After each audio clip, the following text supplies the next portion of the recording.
একটা আচার বানাবো, তার মানে এই চাটনি আর কি, ওইটা দিয়ে ভাত দিয়ে খাওয়া হবে।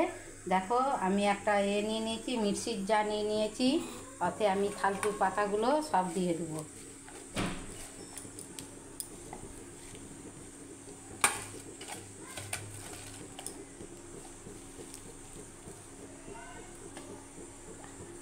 আদা 4টে দিয়ে দেবো, কাঁচা লঙ্কা 4টে দিয়ে দেবো,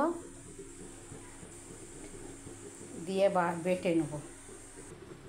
দেখো দিদি ভাইরা, এইটা আমার বাটা হয়ে গেছে। দেখো কত সুন্দর বেটেছি, এইটা আমার বাটা হয়ে গেছে।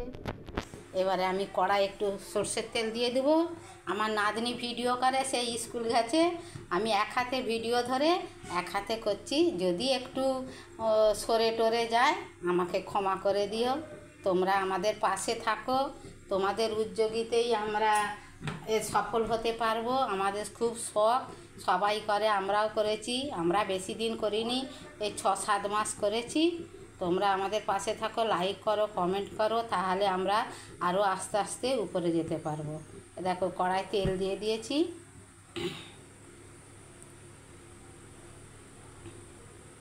তেলটা গরম হয়ে গেছে। আমি কিছু ফোড়ন দেবো নি, এটা চাটনি, আমি এইটা একটু ঢেলে দেবো।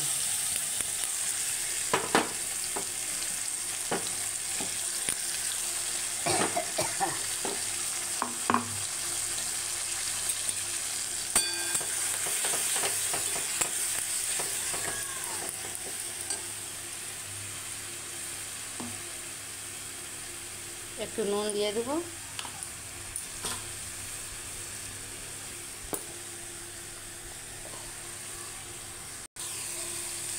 একটু হলুদ গুঁড়ো দিয়ে দেবো,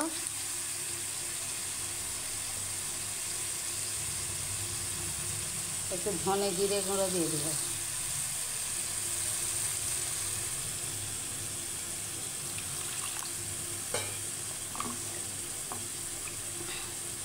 যে মিক্সির জারটায় আমি বেটেছি ওইটা ধুয়ে একটুখানি জল দিয়ে দেবো।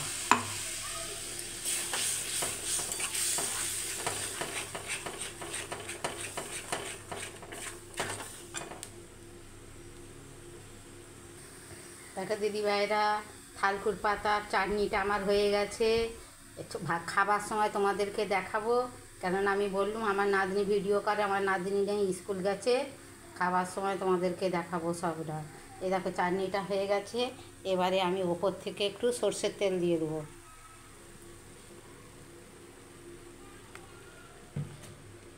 একটা লেবু নিচুড়ে রস দিয়ে দেবো,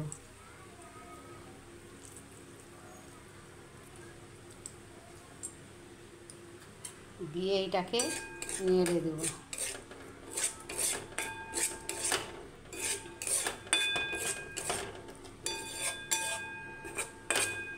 দেখো খাবার সময় হেভি লাগে, এঁকে মাখিয়েই ভাত খাওয়া হয়ে যাবে। তোমাদের যদি দেখে ভালো লাগে তাহলে প্লিজ প্লিজ তোমরা লাইক করো, কমেন্ট করো, সাবস্ক্রাইব করো। আমাদের চ্যানেলটা যত তাড়াতাড়ি পারো সাবস্ক্রাইব করে নাও, তাহলে নিত্য নতুন জিনিস দেখতে পাবে। হরে কৃষ্ণ, রাধে রাধে।